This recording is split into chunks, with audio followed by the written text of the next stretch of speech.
Hey, salut à tous, c'est Viper. Aujourd'hui, on se trouve pour une nouvelle vidéo de présentation de deck. Et aujourd'hui, je pense que je vais vous présenter un des decks les plus offensifs que j'ai jamais vu.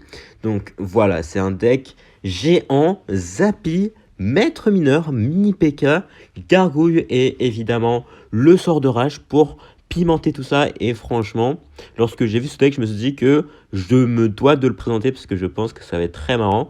Et faut savoir que genre dans les 3 premières games de ce super défi, je crois que j'ai 3 couronnes d'adversaires. Donc voilà, c'est le genre de deck que c'est.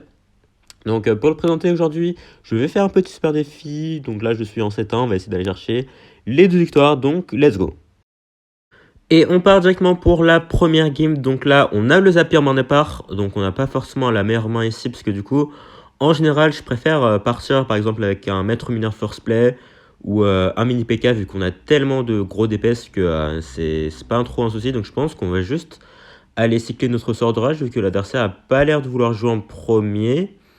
Ouais, on va aller jouer de gargouilles également vu que maintenant qu'on les apise, on peut se permettre de se séparer des gargouilles. Et l'adversaire qui nous sort un bébé dragon.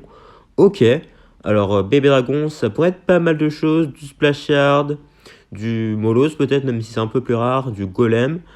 Et il a une cage également, donc ça pourrait être de l'électrogent. Donc là, on va juste mettre le maître mineur de l'autre côté, comme ça, il ne sera pas attiré par la cage si on le met bien à l'extrémité. Et ça va le forcer à défendre ici.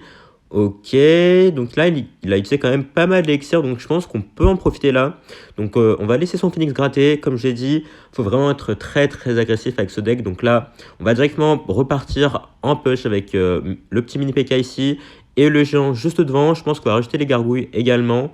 Au cas où, voilà, ok, il va mettre un chevalier d'ordre, donc là, les gargouilles plus le sort de rage, donc en plus il n'a pas la tornade, donc ça devrait pouvoir faire un tas phénoménal ici, ok. Le chevalier d'or, faudrait qu'il meure, parfait. Le géant qui va mettre beaucoup de tatane sur sa tour, et les gargouilles qui vont également mettre super cher.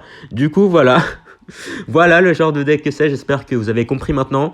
Ça fait juste un peu plus d'une minute et sa tour qui se retrouve déjà à 1000 points de vie, donc faut vraiment pas hésiter à attaquer avec ce deck parce que de toute façon vous n'avez pas vraiment trop le choix vu que dans votre deck en fait vous avez quasiment que des cartes qui vous permettent de push. Donc là voilà, le petit maître mineur au pont et il va mettre un golem défensif, ok. Donc c'est du golem, mais malheureusement pour l'adversaire, je suis vraiment désolé, mais j'ai un Zappy dans mon deck qui potentiellement défend pas trop mal un golem, hein. On va pas se le cacher, là il a sûrement une foudre, mais je sais pas s'il va la mettre ici peut-être. Ok, non. Ah si, ok. Ok. Du coup, je pense pas qu'il avait assez d'élixir pour la mettre plus tôt. Mais c'est un peu dommage, du coup, son golem qui s'est fait détruire. Et là, on repart en counter belge directement. Voilà, avec les gargouilles plus sort de rage. Le maître mineur derrière. Voilà, comme ça, si il défend mon géant, il y aura encore mon maître mineur. Ok, il va aller tornade. Le géant qui va mettre un coup, je pense. Parfait. La capacité du maître mineur pour aller mettre des dégâts vu qu'il pourra pas aller sur la tour. Et parfait, du coup, on va maintenant gratter aux flèches vu que sa tour n'a plus beaucoup de points de vie.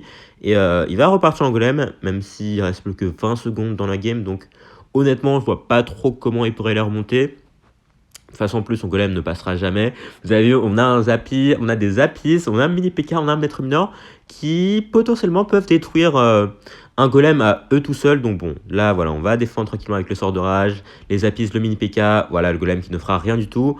Même avec la foudre et les flèches qui vont nous permettre d'aller finir la tour adverse ici. Du coup, parfait, on va prendre notre première win ici. Donc là, vraiment, pas trop de soucis, vous avez vu, on a juste mis vraiment beaucoup de pression. Et l'adversaire qui n'a rien pu faire face à nos push, même en se concentrant en défense, en fait, c'est tellement OP les cartes qu'on a. Et on part directement pour la prochaine game. Donc cette fois-ci, on aura le géant plus le mini PK en main départ. On a également nos 2 sorts comme tout à l'heure. Donc ok, l'adversaire qui commence avec un petit golem de glace. Donc on va juste mettre notre mini PK ici et nous sort une pompe. Donc c'est sûrement un deck triple mousquetaire. Donc là, comme on n'a rien pour aller gérer la pompe, on va être obligé de mettre de la pression. Par contre, j'ai totalement raté mon géant là, parce que du coup, le mini PK est passé devant malheureusement. Et on va devoir mettre les flèches un peu tard, mais ça devrait être ok quand même, ok. Si le fantôme pouvait mourir et si on pouvait prendre la tour ici, ouais, non, malheureusement. Il va mettre un moine en défense qui arrivera à tanker sur nos 2 gargouilles. Donc, ok, par contre, oula, dans quoi on s'est embarqué encore? Attendez, parce que là, il joue moine, pompe et les triples mousquetaires, j'imagine. Donc par contre, le moine qui va nous faire très très mal en défense parce que il peut renvoyer les coups des Zappy, enfin du Zappy surtout. Donc Si par exemple il met un push moine triple mousquetaire, je sais pas trop comment on va réussir à défendre. Mais bon, pour le moment, on va devoir mettre de la pression parce que voilà, il va sûrement repartir en pompe. Et il va défendre ça avec un golem de glace. Donc je pense qu'on va mettre le sort d'orage sur ces deux pompes. Comme ça, on peut casser une des pompes et mettre quelques dégâts sur l'autre pompe. Voilà. Plus la capa ici qui va permettre au mini PK d'aller buter le fantôme royal et mettre un petit coup. Ça, c'est cool. Donc ouais, là, il va partir en moine et j'imagine qu'il va sûrement partir en triple mousquetaire derrière. Donc je pense que le plan pour la défense ici, ça va vraiment être d'utiliser le mini PK. Puisque le Zapi ne peut rien faire contre le moine. Donc ouais, je pense qu'on va juste mettre le géant pour aller tanker ici et le mini PK directement sur les triples mousquetaires derrière. Ok, oh là par contre le mineur, oh ça c'était très très bien joué de sa part. Malheureusement pour lui c'est pas passé comme prévu, mais si c'était passé ça aurait pu nous faire très très mal puisque du coup le mini PK qui aurait plutôt tapé le mineur que les triples mousquetaires et pendant ce temps le géant se serait fait des pops et peut-être le mini PK aussi. Donc heureusement on a eu un peu de chance là sur les interactions, donc là comme il a plus le moine, enfin il va pouvoir le recycler évidemment, on va juste en profiter pour mettre le Zapi ici, il va partir en triple mousquetaire, ok, le moine devant j'imagine, et du coup là on va partir en push de l'autre côté parce que comme on peut pas vraiment juste attendre qu'il nous fasse son push, on va essayer de partir en push de l'autre côté. Il va pas défendre, j'ai l'impression, j'imagine qu'il va seulement partir en push all-in, mais en soi le mini PK plus les gargouilles qui devraient pouvoir réussir à tenir la défense. Ok, plus les flèches à droite qui vont nous permettre d'aller prendre la tour. Et lui qui nous a mis vraiment aucun dégât. Ok, finalement la défense s'est passée mieux que je l'aurais imaginé. Et c'est parfait, écoutez. Ok, plus de peur que de mal finalement. Son moine qui nous a pas fait tant d'effet que ça. Parce que du coup à chaque fois, il a pas vraiment renvoyé les coups des apis. Vu que je lui en ai pas vraiment laissé l'occasion.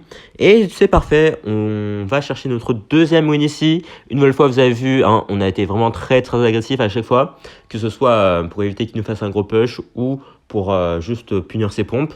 Et ça a très bien marché, comme vous avez pu le voir. Et on enchaîne avec notre prochain adversaire. Donc là, on a nos deux gros sorts avec l'adversaire qui nous sort une princesse ici.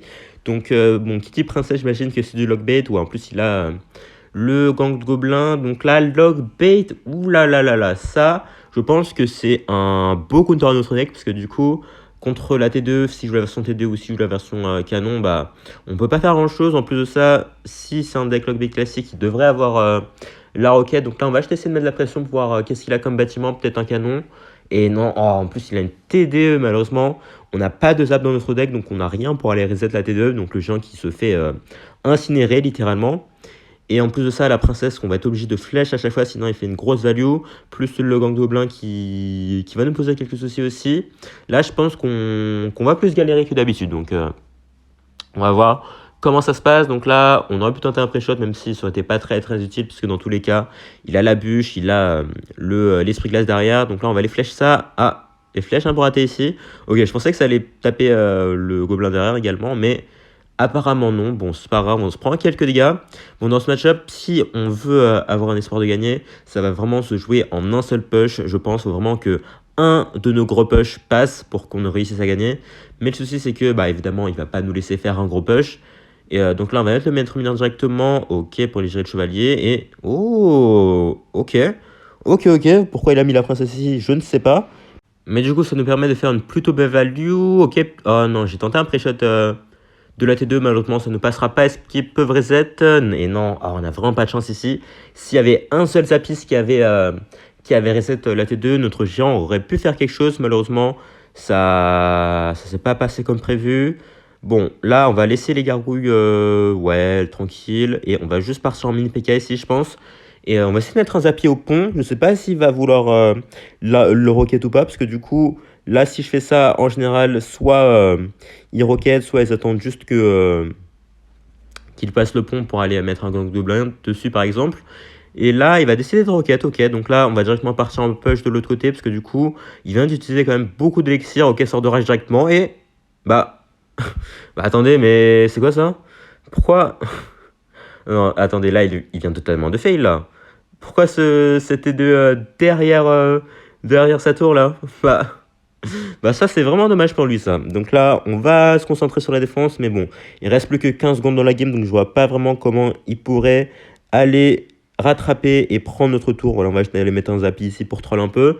Mais du coup, bon, bah, let's go. Let's go, let's go. Je sais pas s'il avait. Enfin, je sais pas si c'était un placement voulu ou quoi. Mais en tout cas, ça n'a pas marché du tout. Et ça nous a permis de prendre, comme je l'ai dit, la tour en un seul push. Et je pense que c'était vraiment ce qu'il nous fallait ici. Parce que si on n'avait pas réussi à prendre sa tour ici, bah, il aurait juste beaucoup plus solidifié sa défense. Ça aurait été beaucoup plus compliqué pour nos prochains push. Et on continue sur notre lancée, donc cette fois-ci, on n'aura pas le géant en main départ malheureusement.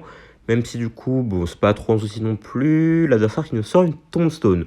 Oula, Tombstone, j'aime pas du tout parce que en général, ça signifie Splash Yard. Et honnêtement, Splash Yard, c'est vraiment le pire match-up, je pense, pour ce deck. Puisque j'ai rencontré un Splash Yard au début de ce super défi. Et c'était vraiment impossible de passer. Parce qu'en fait, la Tombstone fait une value phénoménale contre notre deck. Ok, la très bonne flèche.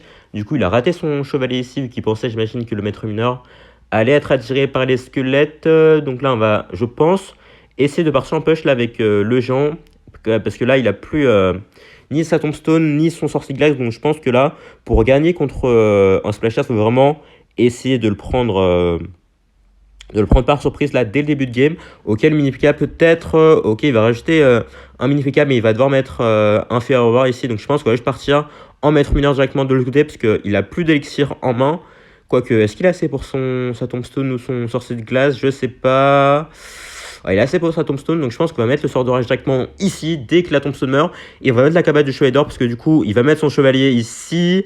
Ok, parfait. Et du coup, le maître mineur qui se retrouve sur la tour de droite, et ça va nous permettre de mettre sa tour à 111 points de vie, ce qui est à portée de flèche. Donc là, on est vraiment très très bien dès le début de game. Ça fait super plaisir, parce que si vous laissez la game traîner contre un splasher, bah, il va juste vraiment mettre plein de tombstone, plein de phoenix, enfin plein de bébés dragons dans ce cas, plein de sorciers de glace, et vous aurez aucun moyen de passer en fait, parce que il a tellement de défense, et vous n'avez pas de quoi vraiment chercher ces sortes de défense, parce que vous avez que des flèches comme ça. Donc voilà, là, on a déjà sécurisé une tour, donc on n'a plus qu'à se concentrer en défense, et il n'y aura pas trop de soucis ici. Donc là, faire gaffe quand même à pas le laisser créer un trop gros push non plus. Ok, il faudrait que les apis survivent. Ok, il y en a un qui va survivre, donc si vous pouvez aller chercher le bébé dragon en même temps, moi ça m'arrangerait. Là, je vais forcer un peu avec le zappy au pont, mais je me dis que ça peut aller nous permettre d'éviter un gros rassemblement là, parce qu'il commence à stacker les troupes. Parfait, le mini PK ici, plus les gargouilles pour essayer d'aller chercher son bébé dragon, plus le géant. Bah voilà, on va essayer d'aller push un peu quand même, pour éviter qu'il prenne trop l'ascendant, même si voilà, comme il reste plus que 25 secondes dans la game, je vois pas vraiment comment il pourrait prendre notre tour, vu que là, on a juste à mettre nos troupes au pont, et s'il a rien pour tanker pour son cimetière, c'est clairement impossible qu'il aille prendre notre tour. Donc là, voilà, on va aller finir la tour adverse, il reste plus que 9 secondes, et je pense que ça va être win. Donc là, franchement, on a vraiment détruit ce joueur splasher là, que ce soit avec le push Jean mini PK au pont, ou le maître mineur, plus la capa incroyable, bien timé. Voilà, comme j'ai dit, depuis le début, il faut vraiment être très très agressif, ne pas hésiter, parce que c'est comme ça que vous pouvez vraiment battre les gros match-up, les surprendre dès le début de game. Et on se retrouve du coup pour ce qui va potentiellement être la game des deux victoires, enfin je l'espère. Donc là, on a le géant en main départ, on a également le sort de rage, donc là on va aller cycler notre sort de rage. Vu que l'adversaire a pas l'air de vouloir vraiment jouer, ok, on va aller cycler nos gargouilles ici. Et qu'est-ce qui nous joue? Ok, des Zappies. Alors, Zappies, ça pourrait dire du cimetière ou du GR. Donc, faudra faire attention quand même. De toute façon, on a les Zappies en main. Ok, parfait, il joue un deck GR. Donc là, honnêtement, j'ai déjà rencontré un GR plutôt dans ce super défi, et je l'ai totalement défoncé, parce que je pense que vous l'avez remarqué, mais dans notre deck on a vraiment que des tueurs de tank, genre on a le Zappy, le maître mineur, les Zappies, le mini PK, même les gargouilles font un taf phénoménal. Donc là le petit Zappy en plus qui va aller sur ok, il va être stoppé par le chien squelette, bon c'est pas trop grave, mais là par contre sur la droite, vous voyez, il vient de dépenser beaucoup d'élixir. Si je mets les mini PK ici, je suis pas sûr qu'il ait de quoi le défendre. En plus de ça, on va faire gaffe quand même au géant squelette à gauche. Ok, le mini PK qui est sur la tour, et il va mettre ses apis, mais ce ne sera pas suffisant. Le mini PK qui va détruire les apis, et les apis qui en plus, enfin mes apis qui sont en train de détruire sa tour. Et bah du coup, let's go.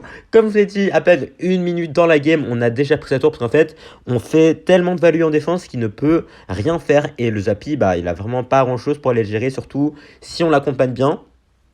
Du coup, bah là, honnêtement, il n'y a vraiment aucun monde où on perd, sauf si je perds la coupe, parce que là, franchement, son GR ne passera jamais. Enfin, il peut mettre quelques coups, mais ce sera jamais suffisant pour prendre la tour, parce que du coup, en fait, on peut le tuer tellement rapidement que voilà. En tout cas, là, ok, il va aller mettre son pêcheur ici.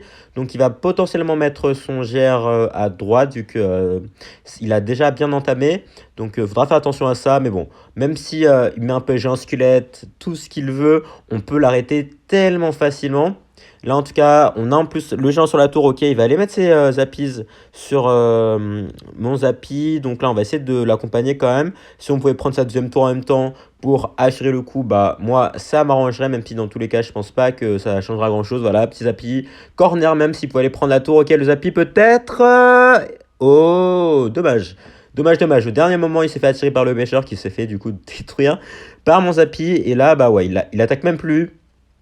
Genre dans la dernière minute, là, c'est son premier GR, mais voilà, son GR qui s'est fait dépop par mon mini PK et mon Zappi plus le sort de rage. C'est vraiment incroyable en fait comment il peut rien faire. Donc dommage pour lui, il est vraiment tombé sur le pire match-up. Et nous, je pense, on est tombé sur le meilleur match-up ici. Donc let's go, plus que 5, 4, 3, 2, 1. Et c'est game. Les deux victoires en même temps. Ok, le mode silencieux, j'ai pas fait exprès. Mais du coup, les 12 victoires qui tombent, ça fait plaisir avec ce petit deck. Vraiment, comme j'ai dit, je pense que vous l'avez vu, mais j'ai été vraiment full agressif. En tout cas, on va ouvrir le coffre ici. Peut-être quelque chose, un champion, une légendaire, on va voir ça. Ok, ok. Oh, oh, oh, un champion. Putain, ça fait un bail que j'en ai pas eu. En plus, un petit moine. Ok, bah let's go. Let's go, même si le moine n'est plus trop utilisé, même s'il revient quand même en force. En tout cas, franchement, ce petit deck géant, Zappi, full attaque, je pense que c'est vraiment une pépite à essayer une fois dans votre vie. Donc, en tout cas, on va se laisser ici. Merci à tous d'avoir suivi la vidéo. Si ça vous a plu, n'hésitez pas à lâcher un like, vous abonner et à laisser un commentaire surtout. Portez-vous bien. Ciao.